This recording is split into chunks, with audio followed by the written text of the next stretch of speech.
هەرچەندە زۆربەی وڵاتانی جیهان ناڕازی بوون لە بەرامبەر ئەنجامدانی ڕیفراندۆمەکەی هەرێمی کوردستان کە لە 25 ئەیلول بەڕێوەچوو. بەشێک لە وڵاتانی جیهان دژبوونی خۆیان بۆ ڕیفراندۆم و سربەخۆی کوردستان گەیشتە ئاستی هەڕەشە بۆ سەر هەرێم، بەڵام ڕیفراندۆم لە کاتی خۆی ئەنجامدرا.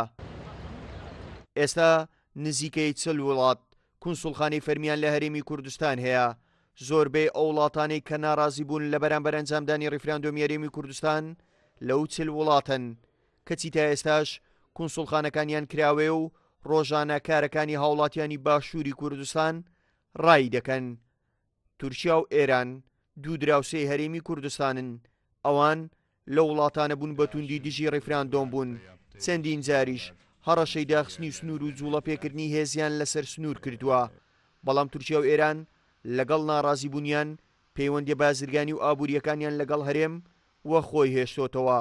کونسوڵخانەکانیشیان بەکراوەی لە هەرێم ماونەتەوە و ڕۆژانە پێشوازی لە خەڵکی کوردستان دەکەن. باشترین هەڵوێست بۆ ڕیفراندۆمی هەرێمی کوردستان هەڵوێستی وڵاتی کەنەدا بوو کە سەرۆکوەزیرانی کەنەدا دوای تەواوبوونی ڕیفراندۆمی هەرێم ڕایگەیان. ڕێز لەو پرۆسەیە دەگرم کە کوردەکان بەڕێوەی دەبن.